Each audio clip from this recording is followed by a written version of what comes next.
Hello, welcome to my YouTube channel. My name is Thomas, and I discuss my near-death experience, the things I learned, and the things I think you should know. So today I prayed to Sarah and to Archangel Gabriel for inspiration for today's YouTube.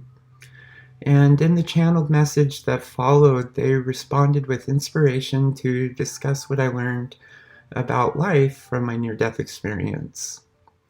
So before we begin, I'd like to point out that we're all able to communicate with our guardian angels and with the archangels, though when you communicate with the archangels, you need to have a clear and important purpose. So let's begin. One of the big realizations I made from what I saw during my near-death experience is that mankind is infinite. And this is a big reason why I wanted to come back from my near-death experience to share what I saw, and that is that we don't really die. And it is a gift that is given to humanity, as not all life exists in the physical and spiritual planes, and the soul lives on forever. And this brings me to my next point, and that is we are spiritual beings living a physical existence, not physical beings living a spiritual life. When you make this realization, you are on the path to enlightenment and becoming awake. And the ability to exist in both the physical and non-physical planes is a gift from God, and how we are in fact infinite beings. And though life in the physical plane is precious, I saw that the other side is where real life happens, and I saw that the other side is more real than real. That's the best way I can put it, though there really aren't words to describe it. Since I've been back from my near-death experience, this reality has seemed less like a reality and more like a dream. The best analogy I can come up with is that this life is like an old original Nintendo system, and the other side is like today's 4K video games. So we are all connected to the collective consciousness. We are all one, and that one is God, or the universe, however you want to see it. And that is why God is so elusive. God exists everywhere and nowhere. This is another way in which we don't die. We go back into the collective consciousness. Though, in my experience, we maintain a sense of self when we die. And this brings me to my next 2 points. Because we maintain a sense of self, our memories carry on with us into the next life, though we may experience a sort of amnesia when we leave the other side to reincarnate. On the other side, I saw that there is no difference between you and I, or you and God exists in us all. The Gospel according to Thomas also states this in I believe, verse 3, where it talks about heaven being inside of us all. So I was shown that life exists in a series of reincarnations that allow us to become more and more godlike. Earth exists as a sort of spiritual classroom where the goal is to learn unconditional love and to reconnect with the other half of our souls and to reconnect with God. For some reason, for some people, they are not anywhere close to enlightenment and would rather remain ignorant than do the difficult inner work that is necessary to enter heaven. I was shown that there are levels to existence here on earth, and that we keep reincarnating until we learn the lessons that we came here to learn, and it may take many incarnations to learn those lessons. So in my near-death experience, I saw that I had been reincarnating here for thousands of years, and that I had finally gained the right to enter heaven, or to choose to go on to another life, or to choose to come back here.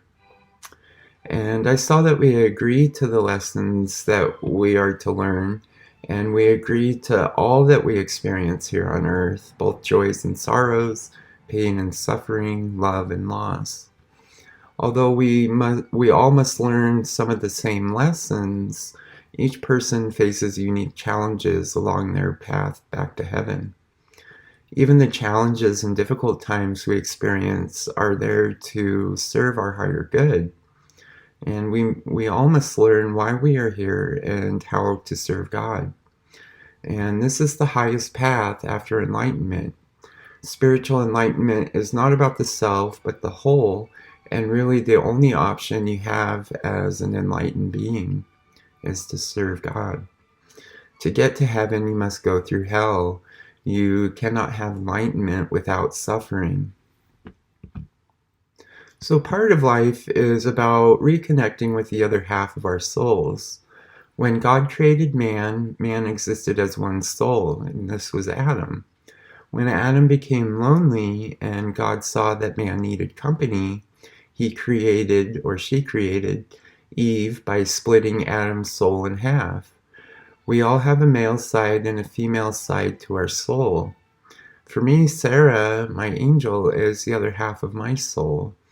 And it makes me wonder if both aspects of the soul can exist in the physical plane, or if one half must remain on the other side. During my near-death experience, I was shown the divine intelligence behind all of life. I saw the simplicity and beauty of the intelligent design of all that is. Since my near-death experience, I see God's handiwork in all of life. It is unmistakable to me now. It's like, how can life and all that is not be intelligently designed? The intelligence is so simple, it is difficult to see unless you have been shown, but then you cannot not see the intelligent design. I see it in the anatomy and physiology of mankind and of all the creatures that exist here on Earth. I see the intelligent design in Earth itself, and the weather, and the design of a leaf or a plant. After I came back from my near-death experience, I saw that life exists here in a dimension that we normally cannot see. It was really kind of terrifying and overwhelming, as life inhabits every space, both physical and etheric. We just cannot usually see it.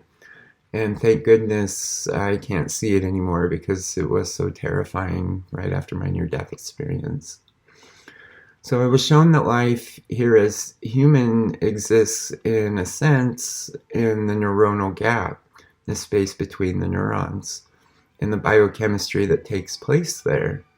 I saw that is where God does her magic. It is where we experience love through the neurotransmitters and endorphins. It is where happiness and peace and all the emotions we feel exist. I also saw that life exists in DNA. It is just one of the many ways life carries on, but I believe we place too much emphasis on this form of life as we live on whether we reproduce or not. If you think about it, our genetics do not live on for that long even after we have children. In 4 generations, your DNA has been diluted down to the single-digit percentages. If you place all your comfort in the idea that your genetics will be passed down through the generations if you have children, and you will live on in this way, you are missing the real ways in which you do live on. I also want to reiterate what I've said in previous videos, and that is that time exists in a different sense than we understand it. Time is not linear, as it flows backwards and forwards and exists all at the same time. In that sense, time is not lost nor created, it just is. This means that the best way to change your future is to change the past.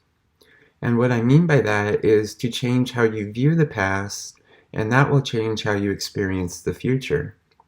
However, all we truly have is the present moment, and if we cannot see the connection the past has to the present, we cannot see how the future can change for the better.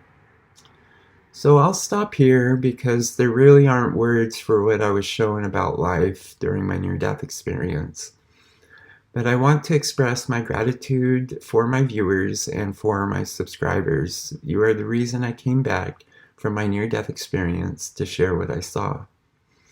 You are the reason I get up early in the morning and why I'm able to overcome my physical challenges to share what I've learned. You give meaning to my life, so for that I thank you for the gift of you. I pray that you have a joyful, peaceful day. Namaste.